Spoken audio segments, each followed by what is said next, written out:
Imagina a seguinte cena. Um paciente está lá internado numa unidade de terapia intensiva. O médico assistente, sabe, aquele que acompanha o caso desde o primeiro dia, avalia o quadro e determina que o paciente precisa ficar mais uma semana em observação rigorosa. Uhum. Um cenário bem crítico, né? Exato. Mas aí, do outro lado, um auditor contratado pelo plano de saúde analisa os exames, rigorosamente os mesmos, e conclui que não, que o paciente já tem condições de ir para o quarto amanhã. Nossa. O que economizaria, tipo, milhares de reais em diárias de UTI, né? E a grande pergunta é, quem vence esse embate? Hoje, a gente vai fazer um mergulho profundo no invisível e multibilionário campo de batalha que é o sistema de saúde privado no Brasil. É um cenário de extrema tensão, com certeza. Porque, assim, não estamos falando só de planilhas financeiras, sabe? Estamos falando do limite exato entre a preservação de uma vida humana e a viabilidade econômica de um sistema inteiro. É literalmente o embate entre a autonomia de quem prescreve e o controle de quem paga a conta. Pois aí, e exatamente isso que a gente vai destrinchar nessa análise de hoje. Nós estamos com um material riquíssimo aqui na mesa, que são as anotações da primeira aula do professor Tarcísio Faria, lá do curso de Medicina. É uma aula focada na estrutura da saúde suplementar e privada. Um material excelente, diga-se de passagem, bem denso. Muito denso. E a nossa missão aqui é decodificar essas regras desse jogo que, vamos ser honestos, é complexo demais para quem é de fora da área. Então, para elevar o nível do nosso debate hoje, a gente vai dividir as nossas lentes. Eu vou assumir a perspectiva das operadoras de planos de saúde, tá? Tá, justo. Eu vou ser o cara focado em fazer a conta fechar. Sustentabilidade, gestão de risco e aquelas regras bem duras da economia de mercado. Legal. E eu, então, vou assumir a cadeira do outro lado da mesa. Eu vou trazer a perspectiva dos beneficiários e também dos prestadores de serviço, ou seja, os hospitais, as clínicas, os médicos. A minha lente vai estar totalmente focada no direito inegociável à assistência. Perfeito. Na defesa da autonomia clínica e, claro, na proteção ao paciente, né, que acaba sendo a parte mais vulnerável de toda essa equação. Bom, o embate está formado então. E para começar, a gente precisa entender o alicerce absoluto desse mercado. O que separa, de fato, o sistema público do privado no Brasil? Porque a gente adota um modelo misto, né? Uhum, sim. Tem o Sistema Único de Saúde, o nosso SUS, que é universal, financiado por impostos e tudo mais, e existe a saúde suplementar, que, tipo o próprio nome já indica, não substitui o Estado, ela complementa o Estado operando através de contratos privados, né, e sobre uma regulação muito ferrenha da ANS, que é a Agência Nacional de Saúde Suplementar. Exatamente. E o motor, assim, a engrenagem que faz todo esse lado privado funcionar, atende pelo nome de risco atuarial. E é super importante a gente ilustrar como isso se divide na prática, sabe? Especialmente ali no ambiente hospitalar. Porque pensa assim, se um grande hospital privado de excelência, com aquela estrutura de ponta, atende um paciente que foi encaminhado pelo SUS através de um convênio de contratualização, Tá. as regras, o dinheiro, as auditorias, tudo isso vem do poder público. Agora, se um paciente entra pela porta da frente desse rigorosamente mesmo hospital, mas usando a carteirinha do convênio médico dele, Aí muda tudo. muda completamente. A gente entra no universo da saúde suplementar. É tipo o mesmo leito, o mesmo bisturi, o mesmo cirurgião ali operando, mas o arcabouço jurídico que sustenta esse atendimento é de outro mundo. E é aí que muita gente cai numa armadilha analítica clássica. Para quem está ouvindo a gente, tem um erro muito comum que é achar que, por ser uma empresa privada assinando um contrato privado com o cliente, a operadora pode simplesmente fazer o que bem entender, ou inventar as próprias regras do que cobre e do que não cobre. Nossa, longe disso. A saúde suplementar, gente, é um mercado intensamente regulado. A ANS, ela atua nas duas pontas simultaneamente. Ela determina, por exemplo, o piso da cobertura, que é o famoso rol de procedimentos e eventos em saúde. O terror das operadoras, né? Pois é. Esse rol obriga a operadora a cobrir uma lista imensa de tratamentos, exames, cirurgias, mas ao mesmo tempo que ela exige isso, ela também vigia o caixa dessa empresa de perto. E é aqui que entra aquela mecânica do risco atuarial que eu mencionei. Vamos desempacotar isso. Para entender o conceito, basta a gente pensar numa lógica de um fundo de condomínio residencial gigante. Sabe como é? Boa analogia. Os moradores pagam ali a cota mensal, todo mundo torcendo para não precisar usar o fundo de reserva. A operadora vai lá e junta todo esse dinheiro de todo mundo. Mas se por um acaso, estatisticamente, uma quantidade muito acima do previsto decidir que precisa, sei lá, fazer cirurgias complexas no mesmo mês, o condomínio quebra. Sim, a conta não fecha. A conta não fecha. Para a operadora sobreviver, essa matemática do risco precisa ser diluída com uma precisão absoluta. É um cálculo frio mesmo. Mas aí que tá o ponto, e eu preciso defender o meu lado aqui. A diferença dramática dessa analogia é que, ao contrário de um condomínio onde o pior que pode acontecer é, sei lá, um cano estourado ficar sem conserto por uns dias, aqui a gente tá lidando com vidas, né? Com sofrimento humano. Com certeza. O dever assistencial, ele é inegociável dentro dos limites ali do contrato. Se um paciente está infartando na emergência, a operadora não pode simplesmente virar e alegar que a cota do mês acabou, volta mês que vem. A assistência tem que acontecer. Tem que acontecer, verdade. O que nos força a perguntar o seguinte: se o risco financeiro e o contrato formam a teoria da coisa, como é que isso se transforma em acesso real quando alguém fica doente e precisa do serviço? Boa pergunta. A resposta está na arquitetura do produto que é vendido lá no início. Existe uma distinção jurídica e operacional abissal, enorme mesmo, entre o que a gente chama de plano de saúde e o seguro-saúde. Exatamente. E olha, o mercado no dia a dia mistura muito esses termos, mas eles funcionam com lógicas quase que opostas. O plano de saúde, aquele mais tradicional, ele atua com o modelo de rede credenciada ou referenciada. Tá, e o que isso significa na prática? Significa que a operadora vai ao mercado e pré-contrata hospitais, clínicas, médicos. O grande diferencial aqui é que o controle técnico e o controle financeiro, eles acontecem antes do uso do serviço. Ah, através daquela autorização prévia. Isso, a famosa autorização prévia. Já o seguro-saúde, por sua vez, ele bebe muito da fonte do mercado securitário clássico mesmo. O foco deles não é obrigar o paciente a ir no hospital A ou na clínica B. O foco é garantir a livre escolha através do reembolso. E aí o controle acontece depois que o serviço já foi prestado. Vamos colocar isso num exemplo prático de uma cirurgia eletiva, para quem está ouvindo visualizar melhor. No plano de saúde, o paciente vai lá, escolhe um hospital que já está no caderninho dele, no guia da rede, é operado, se recupera e vai para casa. Ele não precisa abrir a carteira no momento da alta, né?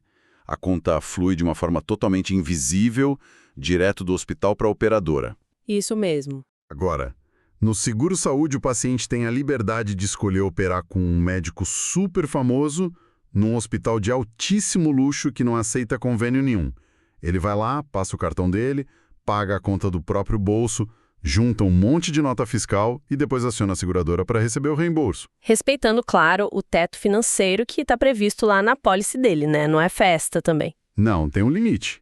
E o erro comum aqui, e isso gera, processos judiciais e dores de cabeça diárias, é o desencontro de expectativas. Nossa, muito. É aquele paciente que tem um plano de saúde de rede fechada e quer tentar forçar a operadora a reembolsar uma consulta com um médico particular que ele adora. Exato. Ou no cenário inverso, né? O cara tem um seguro-saúde e fica completamente revoltado quando descobre que o hospital exige o pagamento adiantado de, sei lá, R$100 mil para uma internação. Sim. O segredo para evitar essa armadilha, gente, é ler o pilar do vínculo jurídico do contrato. Qual é o modelo que você assinou? É rede ou é reembolso? Agora, como defensor da sustentabilidade do sistema aqui na nossa dinâmica, eu preciso reforçar a importância da autorização prévia nos planos de saúde. Eu sei que as pessoas odeiam a burocracia, e com razão, mas sem autorização prévia, a operadora navega às cegas. Eu entendo o seu ponto. É a única trava possível para garantir que aquele procedimento específico, às vezes usando materiais caríssimos importados, realmente possui cobertura legal e pertinência médica antes do dinheiro sair do fundo de todo mundo, sabe? Olha, é uma defesa super lógica do ponto de vista do caixa da empresa, eu admito, mas isso levanta um debate bem severo sobre acesso e barreiras, né? Porque o seguro-saúde, com esse modelo de livre escolha e reembolso, ele é maravilhoso para a autonomia do paciente, mas cá entre nós, exige uma liquidez financeira, um dinheiro na mão, que é privilégio de uma minoria muito minúscula no Brasil. Sim, sem dúvida. Tem que ter bala na agulha para bancar primeiro. Exato, e para a gente entender como esse reembolso é garantido, a gente precisa olhar para as seguradoras. Elas sofrem uma dupla supervisão, o que é fascinante. A ANS, a Agência de Saúde, exige que elas cubram os tratamentos e a SUSEP, que é a Superintendência de Seguros Privados... Ah, a SUSEP entra na jogada aí. Entra. A SUSEP exige provisões técnicas e matemáticas gigantescas delas. E como isso funciona na prática para a seguradora, essa exigência da SUSEP? Funciona assim. Se a seguradora vende um produto prometendo reembolsar valores altíssimos, ela não pode simplesmente confiar no fluxo de caixa que entra no mês. Ah, entrou tanto, eu pago tanto. Tipo, torcer para dar certo. Não pode. A SUSEP obriga que a empresa tenha um percentual gigantesco desses valores potenciais de reembolso carimbado. Tem que estar separado, travado em contas específicas ou num tipo de investimento de altíssima liquidez hoje. É um dinheiro que fica ali, imobilizado. A empresa não pode tocar para fazer marketing ou expandir a rede. Caramba, fica travado mesmo? Travado. Isso garante que, se por um acaso milhares de clientes pedirem reembolso amanhã de manhã, o dinheiro vai estar lá para pagar todo mundo. É uma barreira de entrada colossal para quem quer operar nesse modelo de seguro. É muito dinheiro parado. E como essas barreiras de entrada e esses modelos de atendimento moldam quem controla o tabuleiro do mercado, a gente passa inevitavelmente para a tipologia das operadoras. Quem é quem no mercado, né? Quem são os grandes jogadores nesse ecossistema todo? Sim, e as anotações do professor Tarcísio dividem esse mercado em 4 modalidades corporativas principais, bem definidas. Vamos a elas. Primeiro, a gente tem a autogestão. São aqueles planos fechados, sem fins lucrativos, que são criados por grandes empresas ou órgãos públicos exclusivamente para os próprios funcionários, sabe? O foco ali é mutualismo puro. Um grande exemplo disso é a CASSE, que é a Caixa de Assistência do Banco do Brasil. Perfeito. A segunda modalidade são as cooperativas médicas. Aqui é bem interessante porque os próprios médicos se unem, eles se tornam os donos do plano e administram um negócio de uma forma democrática, por assembleias. A Unimed é o exemplo clássico que todo mundo conhece. É o maior exemplo, sim. Terceiro, a gente tem a medicina de grupo, que aí já são aquelas empresas estritamente comerciais mesmo. O objetivo é visar o lucro no mercado aberto e altamente competitivo. E, finalmente, em quarto lugar, as seguradoras especializadas em saúde, que foi o que a gente acabou de detalhar agora há pouco com a questão do reembolso. Legal. E olha, a grande revolução gerencial que transformou de cabeça para baixo esse mercado nos últimos anos aconteceu exatamente dentro dessa terceira via, a medicina de grupo. É o fenômeno super agressivo que o mercado chama de verticalização. Esse tema é quente. Mecanismo disso para quem está acompanhando. Imagina uma montadora de carros tradicional, tá? Tá. Ela compra os pneus de uma fábrica X, ela compra o aço de uma siderúrgica Y e vende o carro pronto lá na ponta através de uma concessionária independente. Todos esses intermediários no meio do caminho colocam a sua margem de lucro em cima do preço, certo? Certo, o preço final vai lá para cima. Exato. Agora imagina uma montadora que decide ser ela mesma a dona da mina de ferro, a dona da fábrica de borracha e a dona da concessionária. O dinheiro nunca sai do ecossistema da própria empresa. Olha, essa é a essência de operadoras como a Rap Vida ou a Provente Senior, né? Exatamente. O modelo delas é baseado nisso. Elas não são apenas o plano de saúde que paga a continha lá no final do mês. Elas são as donas dos hospitais, elas compram os laboratórios de imagem e exames e elas contratam os médicos diretamente, seja no regime CLT ou pejotizados. O ganho de eficiência financeira com isso é brutal. É verdade. Porque ao controlar toda essa esteira de custos de ponta a ponta, a operadora consegue segurar o reajuste e vender uma mensalidade muito mais barata para o cliente final. E com isso ela atrai milhões de novos clientes que não conseguiam pagar um plano tradicional. É muito eficiente financeiramente. Mas isso nos leva ao principal erro que as pessoas cometem ao analisar esse setor, que é tratar todas essas operadoras sob a mesma ótica comportamental, sabe? Como se todas tivessem o mesmo objetivo final. Como assim? Explica melhor. Porque, pensa bem, negociar a liberação de um tratamento super caro com uma autogestão, tipo a CASSE que a gente falou, que não visa lucro e age quase como um fundo de família ali para proteger os funcionários, é diametralmente diferente de você lidar com uma empresa de medicina de grupo verticalizada. Ah, entendi. Essa empresa verticalizada, muitas vezes, tem ações na bolsa de valores. Ela precisa mostrar resultados de lucro crescentes a cada trimestre para os acionistas. A pressão é outra. E no caso das cooperativas médicas, existe um conflito de interesses que é inerente na própria governança deles. Pera, qual conflito? Pensa no duplo papel meio esquizofrênico de um médico cooperado. De manhã, lá no consultório dele, atendendo, ele é o prestador de serviço que quer, com toda a justiça do mundo, receber a maior remuneração possível pelo trabalho e pela consulta dele. Lógico, ele quer ganhar bem. Ativa para votar as regras, ele veste o chapéu de dono da empresa. E como dono, ele precisa aprovar regras para cortar custos, reduzir os repasses para os hospitais e negar procedimentos que ele considere desnecessários, senão a empresa dele vai à falência. Nossa, é uma balança muito difícil de equilibrar, né? Demais. Essa tensão interna afeta diretamente o valor que é repassado para a classe médica e a aprovação de novas tecnologias de ponta nesses planos. Uma tensão que acaba explodindo quando a conta simplesmente não fecha. E, olha, espera, isso nos leva a um ponto que eu achei super polêmico nas anotações. Manda. Pelo que eu entendi do material do professor, se a operadora acha que um determinado hospital credenciado está cobrando um valor muito alto, fora da curva, ela pode simplesmente cortar esse hospital da rede dela. Tipo, o paciente compra um plano caríssimo justamente por causa de um hospital de ponta e a operadora pode ir lá e tirar esse hospital do dia para a noite. Não do dia para a noite, tá? Mas sim ela pode cortar. É o que a gente chama tecnicamente de descredenciamento de prestadores. A rede credenciada é uma parte essencial do produto que o consumidor assinou. Isso é fato. Por isso, as regras da ANS exigem que a operadora comunique os beneficiários com, no mínimo, 30 dias de antecedência. Tá, tem um aviso prévio então. Tem. Mas o grande gargalo regulatório, o X da questão, é a obrigatoriedade de substituição. A operadora não pode simplesmente encolher o tamanho da rede dela. Ah, tirei um e ficamos com menos um. Não. Ela precisa substituir aquele hospital que saiu por outro de porte, nível e capacidade técnica e equivalentes. O que faz todo sentido, na verdade. Porque se eu pago um plano premium, justamente porque ele me dá direito a acessar um centro de referência internacional em oncologia, a operadora não pode simplesmente descredenciar esse mega centro e colocar uma clínica ambulatorial de bairro no lugar e dizer que está tudo certo. Exato, o nível de qualidade tem que se manter. Mas deixa eu vestir o meu chapéu de gestor de operadora de novo, porque eu preciso justificar esse descredenciamento. A gente também não pode ser ingênuo.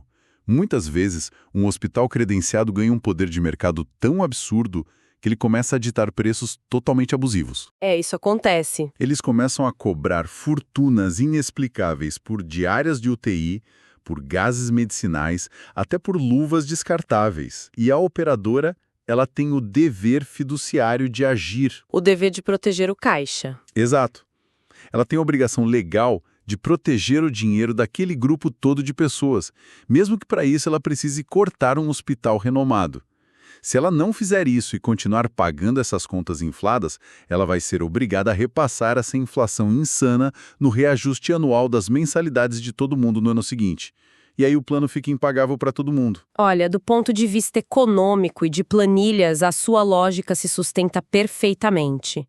Mas como defensor aqui dos pacientes, eu tenho que lembrar que a biologia não obedece a contratos e nem a aviso prévio de 30 dias. Não obedece. O descredenciamento repentino, por causa de disputas comerciais entre empresas, ignora a fragilidade de quem está na ponta da linha doente. É por isso que os nossos tribunais consolidaram umas exceções bem poderosas na jurisprudência. Que tipo de exceção? Por exemplo, um paciente que já está internado numa UTI, ou então um paciente que está no meio de um ciclo super complexo de quimioterapia contra um câncer. Ele tem o direito líquido e certo de continuar naquele mesmo hospital até a alta definitiva ou até o fim daquele tratamento específico, mesmo que, no meio do caminho, a operadora tenha rompido o contrato com a instituição. A continuidade assistencial se sobrepõe a qualquer distrato comercial. A vida vem primeiro. Entendi. Mas e quando a operadora simplesmente falha nisso? Quando ela não avisa? Ou pior, e se durante essa transição meio turbulenta, ela nega uma autorização que era claramente devida pelo rol da ANS? Porque se a regra é quebrada, a primeira reação das pessoas é correr para os tribunais, né? Judicializar tudo. Mas o sistema desenvolveu uma trava antes de precisar chegar no juiz. E que trava maravilhosa, diga-se de passagem. Essa trava atende pela sigla NIP, que é a Notificação de Intermediação Preliminar da ANS. É um mecanismo que eles criaram justamente para lidar com esse descumprimento de obrigações sem ter que sobrecarregar o judiciário a cada desentendimento.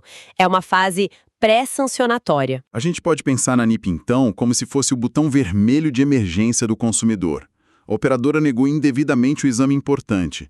O paciente, ao invés de procurar um advogado no mesmo dia, ele entra no site da agência reguladora e abre uma NIP. E aqui, pelo que eu li, a agência é impiedosa com o tempo da operadora. Muito rápida. Muito. Se a queixa for sobre risco assistencial, tipo a recusa de uma internação de urgência, a operadora tem impressionantes 5 dias úteis para resolver o problema. Ela tem que aprovar o procedimento ou apresentar uma justificativa técnica impecável na ANS.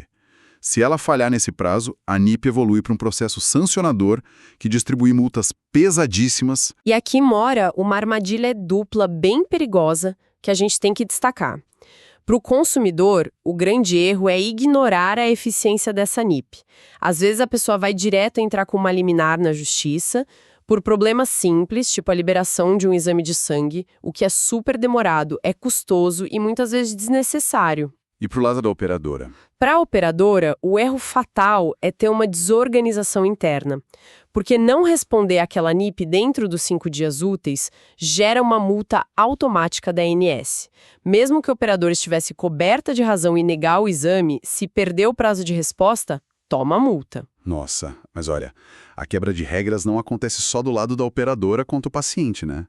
A gente sabe que os hospitais prestadores de serviço também erram, e erram muito. Eles cobram por coisas que não fizeram ou pesam a mão na quantidade de materiais de forma absurda, não é? Sem dúvida nenhuma. E é assim que surgem as famosas glosas. Todo mundo que trabalha em hospital foge de glosa. Glosa, explica isso direito. Uma glosa não é simplesmente um não genérico da operadora, tipo, não quero pagar esse hospital hoje. É um processo bem técnico. O auditor da operadora pega aquela conta hospitalar gigantesca que chegou após a alta, analisa linha por linha, item por item, e diz algo como, olha só, vocês cobraram o uso de 10 campos cirúrgicos descartáveis para um procedimento de baixíssima complexidade, que os protocolos dizem que só exige 2. Acharam um furo. Acharam. Aí ele diz, nós vamos glosar, ou seja, vamos recusar o pagamento desses 8 campos cirúrgicos excedentes que vocês colocaram na conta. A glosa é esse mecanismo, é a correção de inconformidades na fatura. E é exatamente essa figura que você mencionou agora, o auditor, que nos leva direto para o epicentro da maior guerra institucional recente na saúde suplementar brasileira.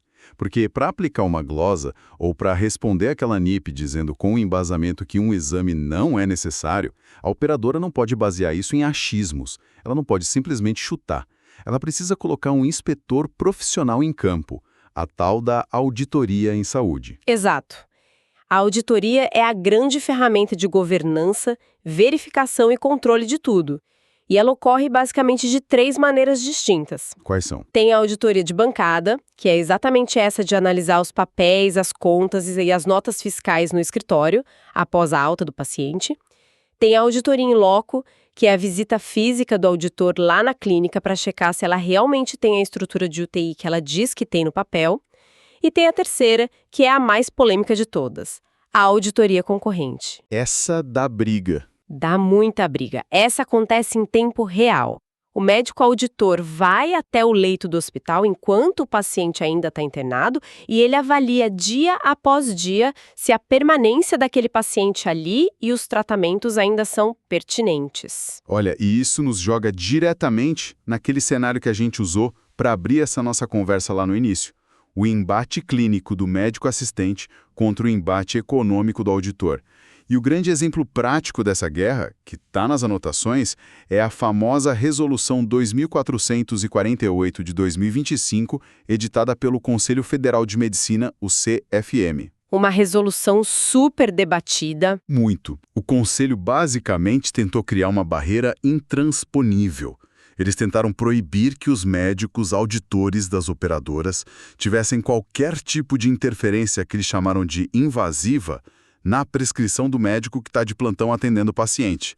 Eles queriam blindar o médico. E olha, a intenção do CFM, ela é compreensível. E ela é focada na proteção clínica, sabe? O raciocínio deles é o seguinte: o médico que está ali à beira do leito, que está examinando o paciente com as próprias mãos, ele é a única autoridade capaz de saber o que aquela pessoa realmente precisa. É um argumento forte. É muito forte. A auditoria concorrente, ela é válida para verificar falhas, lógico, mas ela não pode se tornar uma ditadura de planilhas.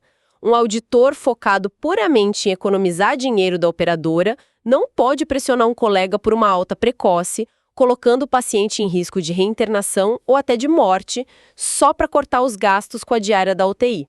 A defesa da autonomia, ela é super nobre.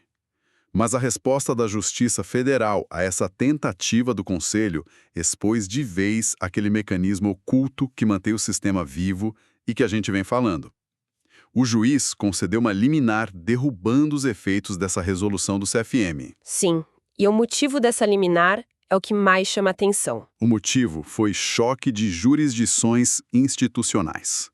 Traduzindo do juridiquês para quem está acompanhando, o CFM tem total legitimidade para ditar as regras da ética e da boa prática da profissão médica. Ninguém discute isso.